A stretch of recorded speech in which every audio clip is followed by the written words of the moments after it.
और अब बात यूके SSC पेपर लीक की भी कर लेते हैं, क्योंकि यूके SSC पेपर लीक से जुड़ी इस वक्त बहुत बड़ी खबर हमारे पास है। पूर्व असिस्टेंट दिनेश चंद्र ने दारोगा भर्ती को लेकर राज उगल दिए हैं। ये बड़ी खबर इस वक्त निकलकर सामने आई है। एसटीएफ की पूछताछ में दिनेश चंद्र ने खोले कई राज। विजिलेंस की रडार पर आ सकते हैं 30 से 35 दारोगा। धांधली के इनपुट के आधार पर विजिलेंस ने शुरू की है जांच। और देखिए, एसटीएफ की पूछताछ में दिनेश चंद्र ने कई राज खोले हैं। विजिलेंस की रडार पर अब 30 से 35 दारोगा आ सकते हैं। धांधली के इनपुट के आधार पर विजिलेंस ने जांच की शुरुआत की थी। जैसे जैसे ये जांच आगे बढ़ती जा रही है, वैसे कई खुलासे भी होते जा रहे हैं। एसटीएफ की पूछताछ में दिनेश चंद्र ने कई राज खोल दिए हैं। बड़ी खबर आपको दे रहे हैं। पूर्व असिस्टेंट दिनेश चंद्र ने दारोगा भर्ती को लेकर कई राज उगले हैं और ऐसे में माना जा रहा है कि विजिलेंस के रडार पर अब 30 से 35 दारोगा आ सकते हैं। धांधली के इनपुट के आधार पर विजिलेंस ने जांच की शुरुआत की थी और इस मामले में ये बड़ी खबर, बड़ा अपडेट आपको दे रहे हैं। और इसी खबर पर ज्यादा जानकारी के साथ विनोद मेरे सहयोगी देहरादून से जुड़ चुके हैं। विनोद, बताया जा रहा है कि दिनेश चंद्र ने कई राज खोले हैं। किस तरीके से सवाल पूछे गए, क्या उन्होंने जवाब दिया और अब क्या माना जाए कि इस मामले में और गिरफ्तारियां हो सकती हैं? बताया जा रहा है कि 30 से 35 दारोगाओं पर भी गाज गिर सकती है।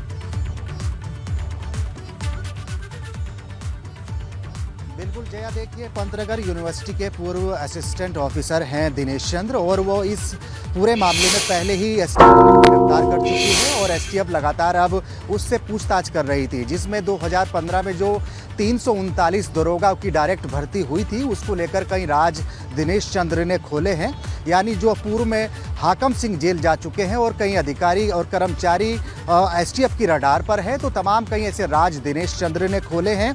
हालांकि 2015 में जो भर्ती डायरेक्ट सब इंस्पेक्टर की हुई है उसकी शासन की ओर से विजिलेंस इंक्वायरी करने के निर्देश दे दिए गए थे। पूरे मामले में विजिलेंस ने भी अपना शिकंजा कसना शुरू कर दिया है और महत्वपूर्ण बात यही है कि सरकार के पास में यानी पुलिस हेडक्वार्टर के पास ऐसे इनपुट्स थे कि 2015 की जो दरोगा की भर्ती हुई है उसमें भी धांधली हुई थी, जिसके आधार पर विजिलेंस को जांच सौंपी गई है, जांच कर रही है। लेकिन यूके SSC में जो भर्ती परीक्षा में जो धांधली हुई है उसमें करीब 35 से ज़्यादा अब तक लोग गिरफ्तार किए जा चुके हैं, जिसमें लगातार एसटीएफ सवाल जवाब उन कर्मचारियों से कर रही है जो अब तक जेल जा चुके हैं। उसी क्रम में दिनेश चंद्र जो पंतनगर यूनिवर्सिटी के असिस्टेंट ऑफिसर हैं उनसे भी पूछताछ की गई है, जिसमें कई ऐसे राज दिनेश चंद्र ने खोले हैं जो 2015 की भर्ती से जुड़े हुए हैं। यानी बड़ी संलिप्तता हाकम सिंह की भी हो सकती है, कई ऐसे अधिकारियों की भी हो सकती है जो 2015 की भर्ती में यानी जो सब इंस्पेक्टर की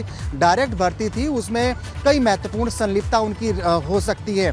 तमाम एसटीएफ उसमें जांच कर रही है, लेकिन बड़े राज दिनेश चंद्र ने एसटीएफ को बताए हैं कि आखिरकार अब 2015 की भर्ती से कई ऐसे पर्दे उठ सकते हैं। यानी करीब 30 से 35 ऐसे दरोगा हैं जो पूरे गलत तरीके से जो दरोगा बने हैं सब इंस्पेक्टर। बिल्कुल, यानी कि ये साफ है विनोद, ये साफ है कि इन पर गाज गिर सकती है इस राज के खुलने के बाद। हालांकि थोड़ा इंतजार और करना होगा क्योंकि कई खुलासे लगातार हो रहे हैं। इस बीच एक और बड़ी खबर आपको बता दें, उत्तराखंड में हुए भर्ती घपला मामले में लगातार बैठकों का दौर जारी है और सीएम धामी एक के बाद एक ताबड़तोड़ बैठक कर रहे हैं। आज सीएम धामी युवाओं के भविष्य और नई भर्तियों को लेकर सचिवालय में मुख्य सचिव और तमाम विभागों के बड़े अफसरों के साथ अहम बैठक करने वाले हैं।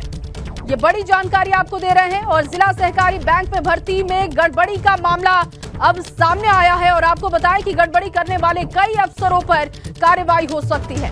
चतुर्थ श्रेणी के कर्मचारियों की भर्ती में बड़ा घोटाला हुआ है।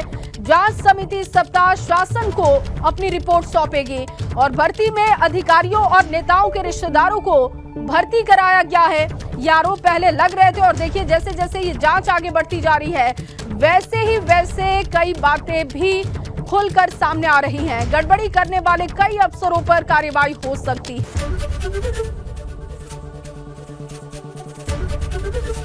एबीपी गंगा, खबर आपकी, जुबान आपकी।